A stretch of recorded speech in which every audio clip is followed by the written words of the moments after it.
Judah, what's cooking today? It's a beautiful Monday. Dude, you just said to me, "Hey, Judy, you ready to rock?" Click, you know, ready to go.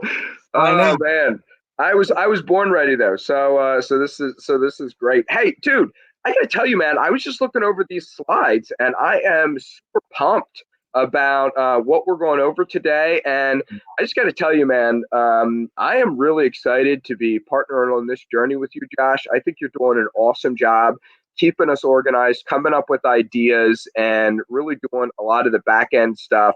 I've always wanted to do something like this, but known my weaknesses would not make it happen. And I just think you're a great partner on a show like this. And I think we're doing. I think we're bringing a lot of value to people, and I think we're definitely hearing that. Yeah, absolutely. I mean, well, and that's the purpose, right? Like, look, we've both. I can't speak for you. I have done the wrong thing before in real estate, investments, and one of the thing, I mean, in reference to today, one of the things that I've done really wrong is spend a ton of money on marketing, got a Right, whole lot of leads, and right. then not not necessarily follow up on them, but not set myself up for success. When it comes to time to meet with the seller to get the deal, like, because at the end of the day, that's what it's all about. If I'll take a 1-to-1 lead to close ratio if we can do that, but Right, absolutely. reality, you need them both. Hey, dude, I somebody just knocked on my door. You set up today's show. I'm gonna go see what's going on. How's this for Awesome. live All right, real I'll pull you off entertainment? here for a minute, and we'll jump on. All right. So yeah, you got to deal with me for a minute. So in today's show, what we're going to be looking at is, yeah, we're going to be talking about creating credibility with sellers. And if you know anything about, you know anything about dealing with motivated sellers, a lot depends on being able to bring them to the point where they're able to make a decision. Anytime that I've gone out to meet with a seller, my number one goal here, looks like Judah's back. Oh, sorry, Judah. I am back. Awesome. But my number one goal, anytime I'm meeting with a seller, is to bring them to a decision point. It's not necessarily that I want them to say yes, because yes is a really great answer. But alternately, a no is also an acceptable answer. Because what happens most of the time, Judah, I don't know if you've ever had this experience, but if you're ever in a house and you lay out an offer, you spend an hour in there, you lay out the offer. What is the one thing that most people will say every single time? Well, I need to think about it. Well, I need to check. Yeah, Well, we'll get back to you. right, exactly. And I mean, we're all hardwired for that. We're all hardwired to get ourselves to the point where, like, we want to say yes, but we think, you know what, I'll make a better decision later. And so, oh, I don't have all the information. And the truth is, most of the time, it's a defense mechanism. We don't want to commit to something that we might be sorry for later. Right. And, hey, Buyer's remorse is a very real psychological thing. yep, And it's I've been selling for 20 years. I'm 40 years old. I've been selling yep, for at least 20 years. And it's only been the past like 5 or 6 years that I've realized my job isn't to sell people. My job is to get people that was like what worked 40 or 50 years ago. You know what I yep. mean? The pencil mustache and the plaid pants. Hey, give me your trust this one time and I'll never have to ask for it again. All that kind of BS. People just don't see that coming. What your job is two things: inform people and collect decisions. Yeah. Don't think of yourself as a salesman, think of yourself as a decision collector. And that's really going to be our topic this week, is we're going to talk about how to take somebody that you've scheduled an appointment with. How do you take them from the appointment is scheduled to the contract is signed and you're walking out the door with it, right? Right. And today's topic, we're gonna focus on building a credibility packet. Now, I love Ben Franklin. Yep. I think he is one of the funniest stories I heard about him is he lived in this house in this area in Philadelphia where you walk by on the street and you can see right into their living room. Well, the Right. problem with Ben Franklin is he had a tendency in the summertime to walk around naked. And so, I did not know this. oh yeah, yeah, with all the windows open, and I mean, it's hot. This is before AC. So he's Right. walking around naked, all pudgy in his house, and you look in the window, you get an eyeful. Uh, But aside from that, he's got a saying: by failing to prepare, you're preparing to fail, and that is absolutely true. If you walk into a house not ready to close, not with all your ducks in a row, you got a problem. Yeah, Anyway, absolutely. Has nothing to do with casual nudity, but that was a good story to lead into that quote, my friend. there you go. Whoops. All right. So let's see here. All right. So there's three basic parts of a credibility packet. I'm gonna back off here because this is something that you kind of led point on and putting this together. Go ahead. Yeah, well, I think that so first of all, you want to go prepared, and there's going to be pieces of your presentation or whatever you want to call it that is pre-built kind of stock material that you're going to use every time. And by the way, we should say right from the beginning that it's okay and probably advisable to have a credibility kit geared towards motivated sellers and Yep. a credibility kit geared toward um, investors, be they or lenders, be they commercial, residential, hard money lenders, be they private lenders or whatever. And even in that, there can be breakdown depending on how you want to go. So there's going to be when you're dealing with lenders, you're going to have one credibility kit, and when you're dealing with motivated sellers, you're going to have another credibility kit. They should look 80 to 90% the same. We're not going to get into it in just 25 minutes, but there's a lot of things that will be the same or different between the two, and we're going to trust our listeners to be able to figure a lot of that out on their own. So you want Sure. to have your materials all prepared, and you Right. want to so that's we'll get into that, but that's like your things that are comps, your things that are your presentation booklet already built out. You want to have a credibility kit all set up with some things that we're going to get into in detail here, and then you also want to have your materials to close the deal. What does that mean? You should have a contract ready to go. You should Ready have to go. a even a blank deed ready to go. If somebody's ready to deed a property over to you with information that you can fill in. So you want to always.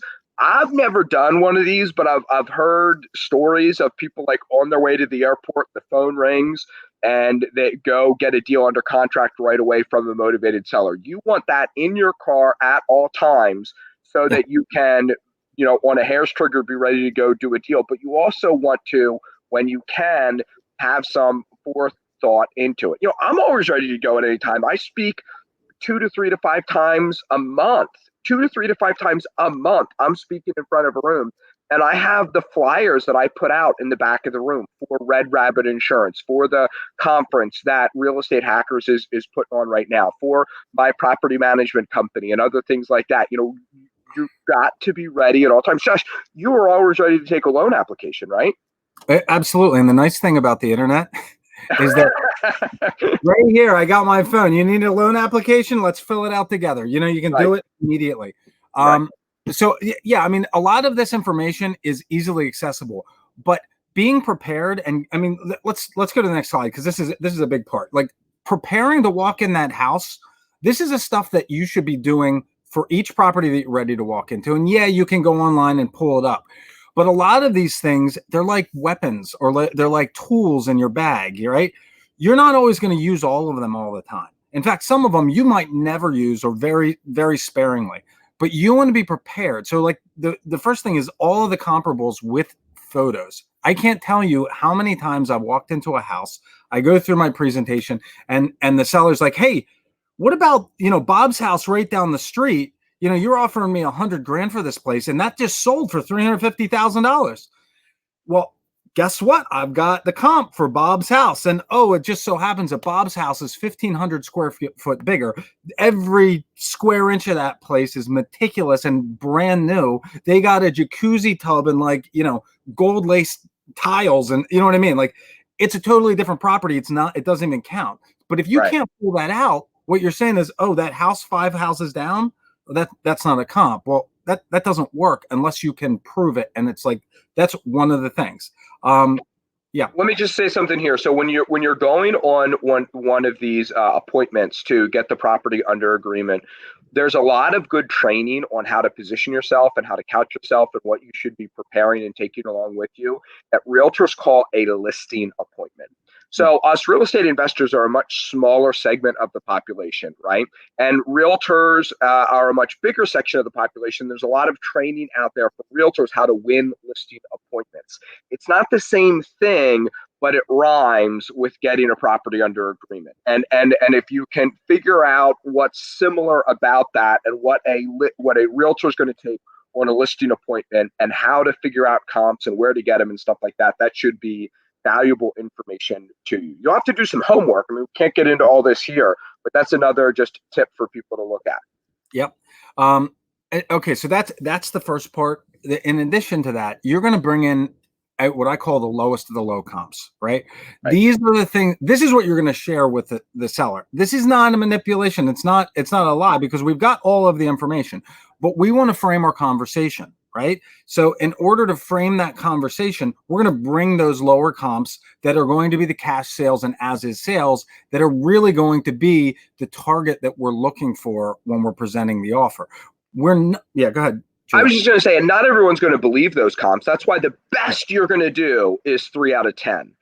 If you're amazing, you're going to do 3 out of 10, and you might go on streaks where it's 4 out of 10. There's going to be people who say, no, I don't believe you that my house is only worth $100,000. If all fixed up in a beautiful shape, it'll sell like Bob's. Yeah, it's not all fixed up in a beautiful shape. And if you want to list it, that's a whole other conversation. Let's have that conversation about listing it. And then either you list it or you get with somebody else. So I take away a lot of those objections by pointing them down a different road and uncovering that, well, they don't have time to list with a realtor, or they don't have enough actual equity in the property to pay a realtor commission, or they don't want people tramping through their house, or things like that. That's a big one. And they don't have the money to fix it up to that type of condition. Because let's face it, what we could do for 65 or 100,000 in renovation, that's a kitchen. For retail, like that's a really nice kitchen. We're blowing out a house for that kind of money, Right. The next item you got to bring along, this is vitally important. Bring the tax record. Right. I can't tell you how many times I've sat down at a table with somebody and I pull this out and it's like, oh, I'm meeting with Janie Smith. And I said, Janie, it says here that like Bob McClintock owns this house. Like, right. Who's Bob? Or you own it together. I need to be talking to Bob too. That's exactly right.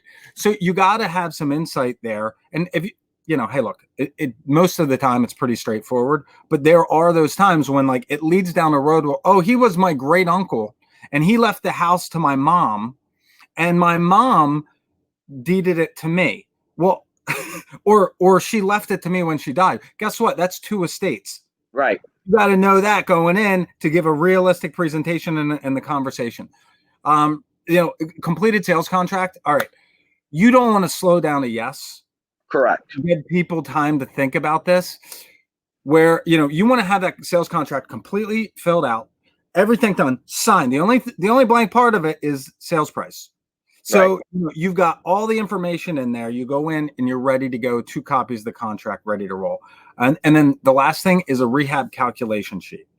This is a big deal because a lot of times, like, look, if I do this myself, $100,000 to fix that place up. Oh yeah, I can do that. But once you actually break it down, it's going to cost you $120. It's a lot different when you're a seller and you say, oh, I could do this for 60.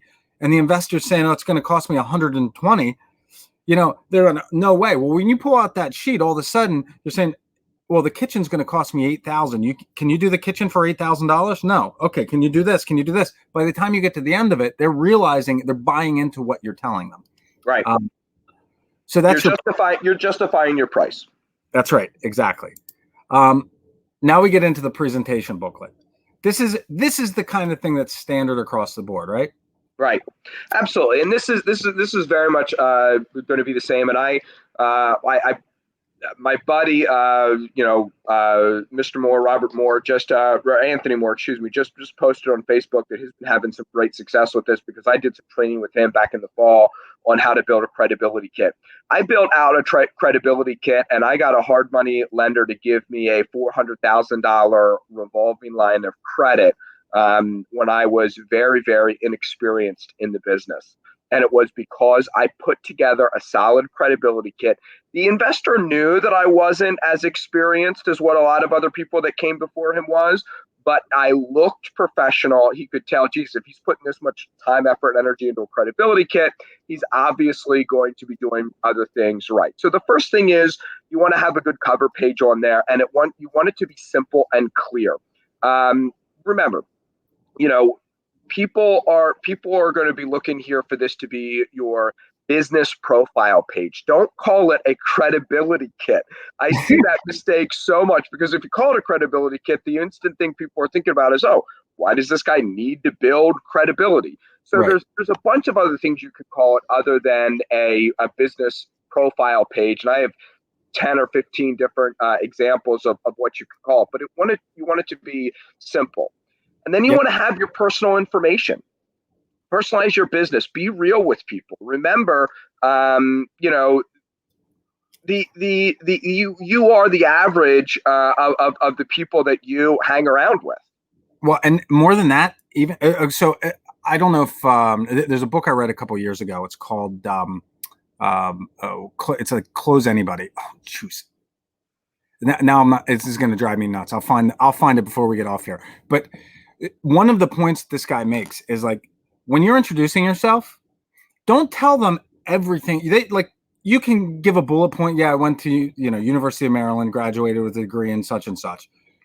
But people are going to remember the average of what you tell them. Right. So the most exciting thing you did was, hey, look, I built a property management company from 0 to 630 units, and then sold it to one of the biggest, management companies in the country, within a period of 5 years. That's what's going to stick in their head. Or I've done 1,000 deals over the last 13 years. That's going to stick in their head. But like, if you've got one thing that's marginal, one thing that's above average, and then one thing that's really, really great, they're going to remember that you're just above average, because that's the average of those three. Just tell them the great stuff, bullet points, short, sweet, and to the point.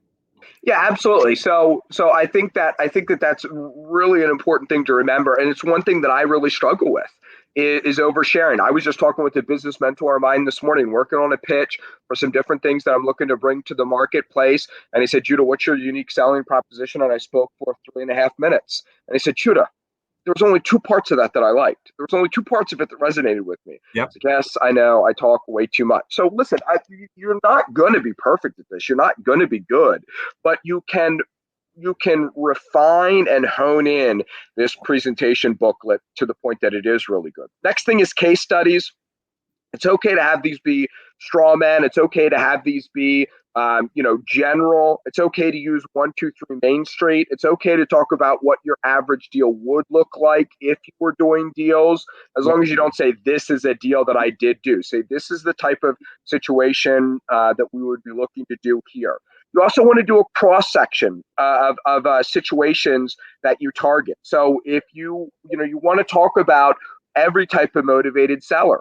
So when you're talking about the numbers, hey, I bought this house and this is what it looked like. You also want to remember and emphasize the positive outcome for the seller and a cross section. Those two things go hand in hand. So I was working with Josh, who was a single dad. I know you're not a single dad, but he was a single dad. Blah blah blah blah blah. That's going to resonate with people. I was working with so and so who was a military vet, moved into the area, thought he was going to be here for a while, got promoted, from lieutenant colonel to full colonel, and then had to move out of the area and move out of the area quick.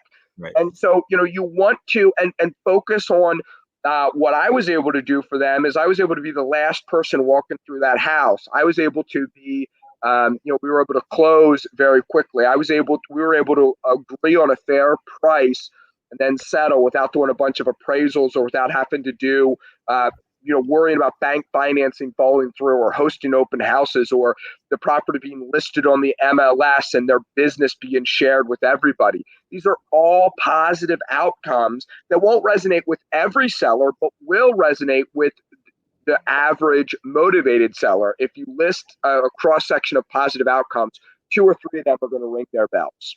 Well, and it's a good time also. I mean, like, people like stories, right? And Right.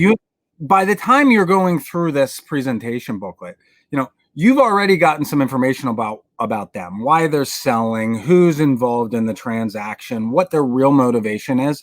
And you can, I always in my presentation books have 2 or 3 or 4 different scenarios where it's like, and with the straw man, like it could be any scenario you want.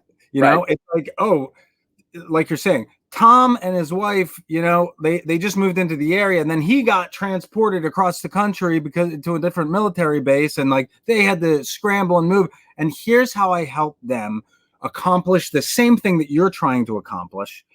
And this was the positive outcome. Like focus on the problem that you're solving on each one of these, each one of these items. Absolutely. Yeah. Buying philosophy is something that they're not going to see in a lot of other credibility kits. It's not going to be something that a lot of gurus teach. It might seem like fluff, but if you present this to 20 or 30 people and they're just going to kind of page through, you want there to be quality information on every single page. So your buying philosophy, why do you invest? What Yeah. got you started in real estate investing? What are your own personal goals? I mean, try to have them be user-friendly personal goals. Don't say you want to buy a Ferrari and quit your job. But talk about maybe some of the causes and charities and things like that you're looking to donate to, and how you want to benefit sellers and societies, and how you pretty up neighborhoods, and things like that. I one time had a credit piece in my credibility kit that talked about how when I rehab properties, it's a slower time in the market than we are right now. And I talked about how I rehab the outside of the property first, put a for sale sign in the yard and get it listed on the MLS to cut into my marketing time. It's what made sense at the time. And so your buying philosophy is also kind of your business plan and how you do business. That really resonated with one of the investors that I was working with. And he could see that I brought a more creative mindset to a lot of other investors that he was working with. So put those nuggets in there. Maybe some people don't see them, but when they do see them, it'll really help you stand out. So this is something that we're going to cover when we go into the actual presentation with the buyer and going through later on in the week. Yep. Yeah, but like buying philosophy, it could just be one line. For me, the buying philosophy that I share with sellers was like, look, we have this internal motto. Like it's not published anywhere, but it's good houses for good people. Right. And so whether I'm buying this thing and fixing it up and renting it out, or I'm fixing it up and selling it to somebody else, we want to create a better community. So we're going to do a really nice renovation on this place so that we can attract a really nice tenant, because whether you know it or not, the people that are selling their homes, they know all their neighbors, and some of them might not like their neighbors, but a lot of them do. They care about their community. They care about, Tom who lives down the street, or Jane that lives next door. Like they want to make sure that they're not just selling this to an investor who's going to put, turn it into a crack house and not care how it looks. You know what I mean? Like, here's another example of what that looks like. So internally, we use a lot of shop talk. We talk about Class A, Class B, Class C properties, right? And we actually did some training on that last week. That does not belong in your buying philosophy. It's not the time to educate people on what what Class A, B, C are. So I just saw something. I read a bunch of different investors' websites because I'm always looking for marketing ideas and things like that.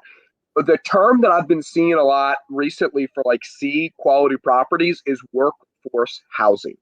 Yep. Doesn't that sound a whole lot better than C quality properties? So Right. we invest in workforce housing for nurses, for construction workers, for blue collar people.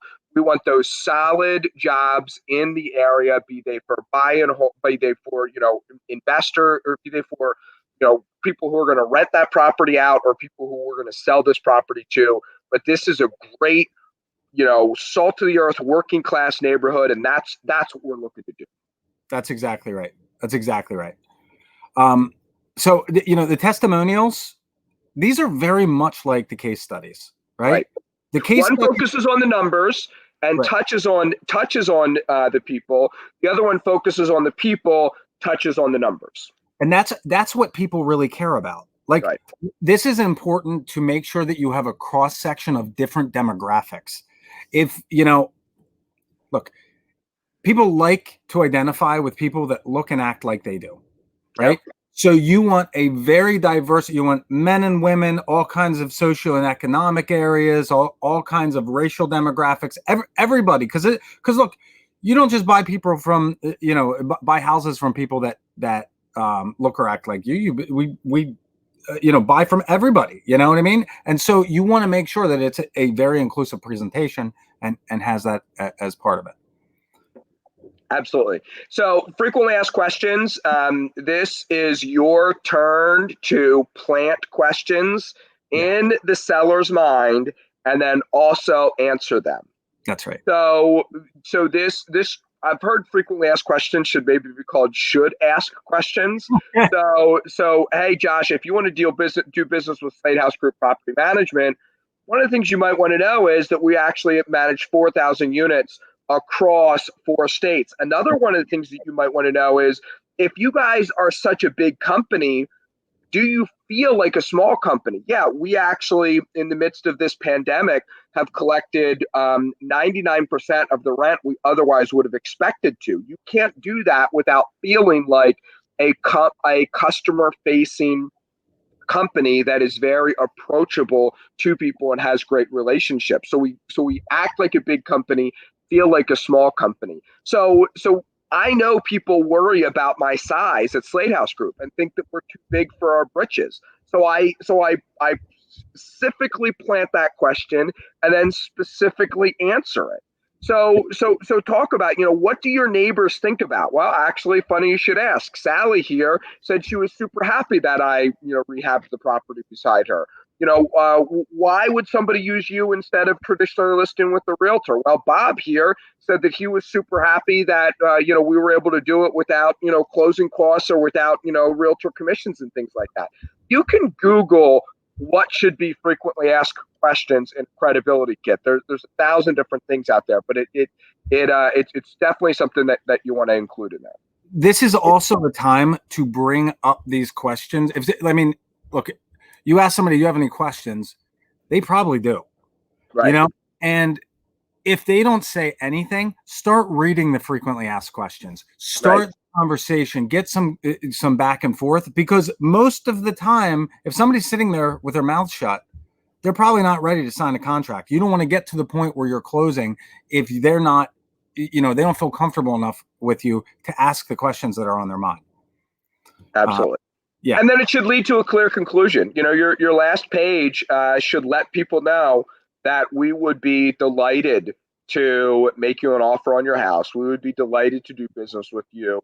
We would love to move forward. And we'll get into, there's what's called a closing bridge in salesman speak, how you transition from your presentation to the actual closing. We're not getting into that right here today. We just wanted to mostly cover today this presentation book, Right. what these 6 or 7 different bullet points of what go in it so that people can be helped with that. The other thing to go in there, like for testimonials, we should talk about this, is you should put in there a letter from Judah Hoover, who is a local real estate investor who you've done training with because he runs the Real Estate Investors Club here in Central PA, and they can Google my name.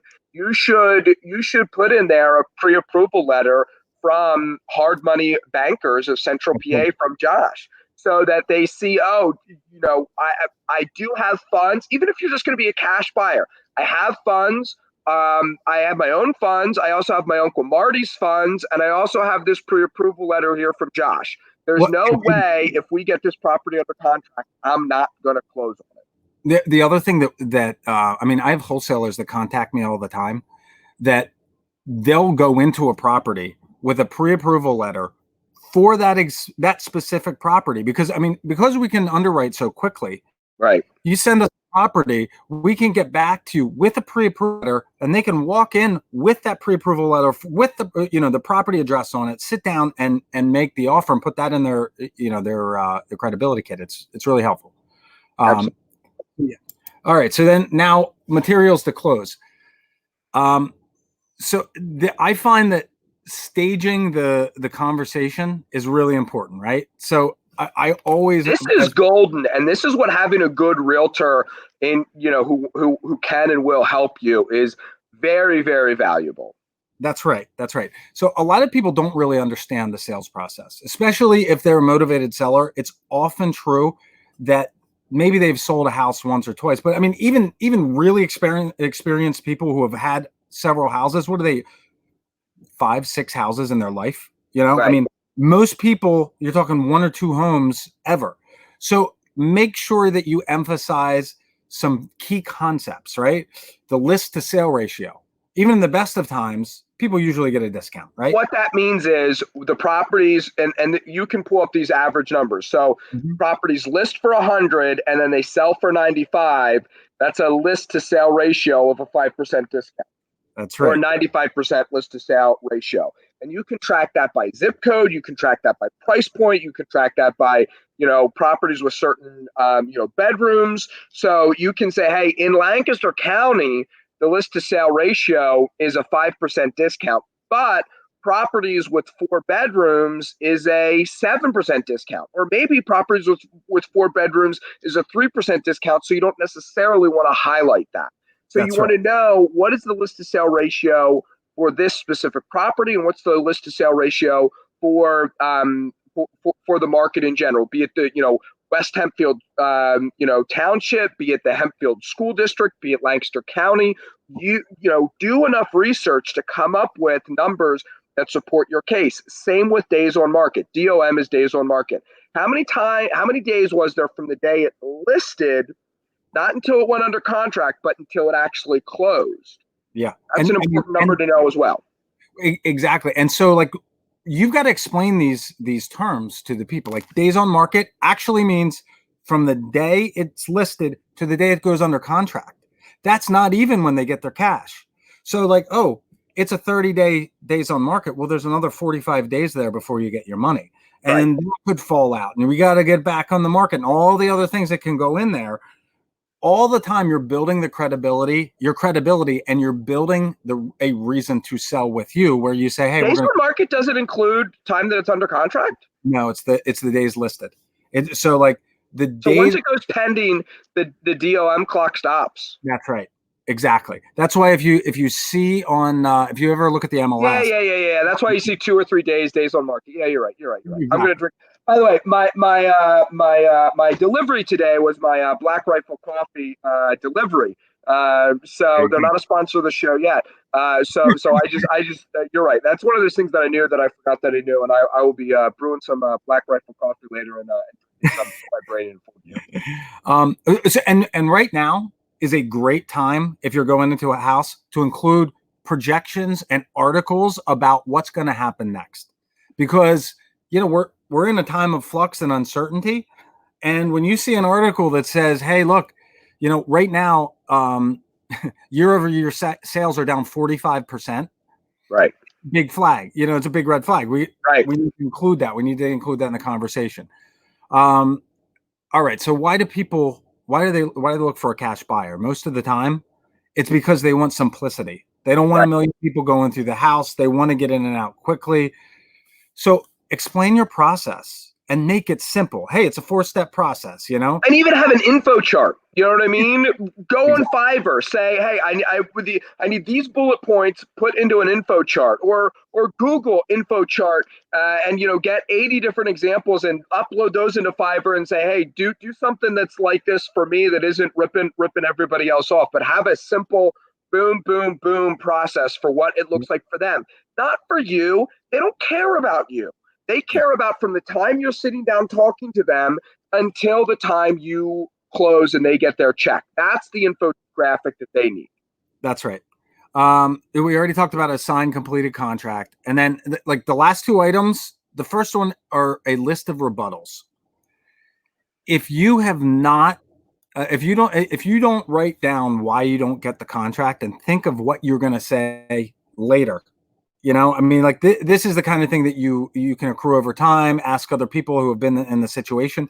But really common rebuttals are like, hey, listen, we owe more on the house than you're willing to offer, or we just want more money, or a dozen other things.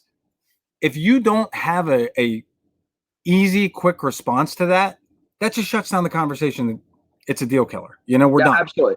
I always say one of my business mantras and real estate specific mantras is knowledge is not power, action is power. Yeah. But the caveat to that is that doesn't mean we don't think about what we did, what we do before we do it, and we don't think about what we did after we do it. This is one of those times that you need to employ knowledge. So you need to stop and think, why didn't I get that deal? Or follow up with people later and say, hey, Josh, I see you just listed your house on the MLS. That was one of the things we talked about. Why didn't you list with my realtor? Or why did you list instead of selling, to me, or whatever else the case, may be. Yep. That's exactly right. That's exactly right. The last thing here is guts. Because look, it gets uncomfortable. We're going to try to have Chris McGeady on here on Thursday to talk a little bit about selling. But when we interviewed him and his wife a couple of weeks ago, I mean, their comment was like, she stopped selling because they're sitting in the house and she said the wrong thing at the wrong moment because she was uncomfortable. Look, that's a Right. natural reaction. Right. This is built into us throughout our lives that we don't want to insult people. We don't like those uncomfortable silences. But you got to know that that is an important part of the sales process, and you just have to, put on your big boy pants and do what needs to be done, right? Absolutely. Which is nothing. Which is shut up and listen. Exactly. Yeah. Ask for the sale. That's it.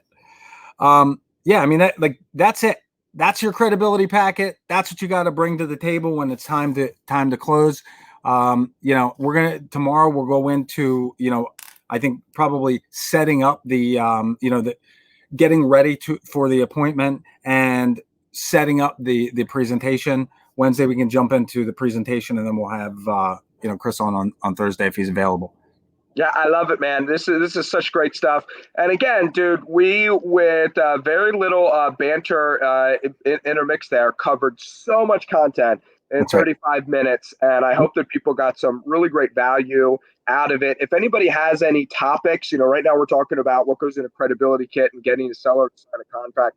If anybody has any other topics that they'd like us to cover, let us know. If you want to see some scripting that I have around this credibility kit, let me know. If you are interested in getting a pre-approval letter from Josh so that you can build your credibility kit, reach out to him and let him know. Hard Money Bankers, they will underwrite a deal in less than 24 hours. Guys, Yeah. I've been in the banking world for a long time. That is an unbelievable turnaround time, and you're silly if you don't reach out and get a pre-approval letter from them. That's exactly right. I mean, we're a direct lender, which allows us to move really quickly. We can underwrite and approve the loan within a couple hours. And so long as the title work's done, we can close in 24 hours after approval. So it's pretty straightforward and, good stuff.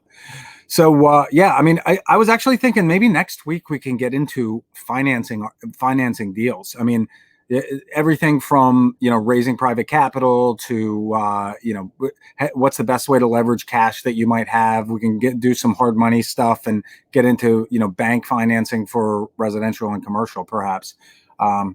Just an idea. Let us know what you think. I have a lot to say about that. So yeah, I would Awesome. that'd be awesome. Okay. All right. Hey, we'll see you tomorrow. Thanks for joining us today. And until then, best of luck in your real estate investing. Drop us a line if you need. All right. Take care. See everybody.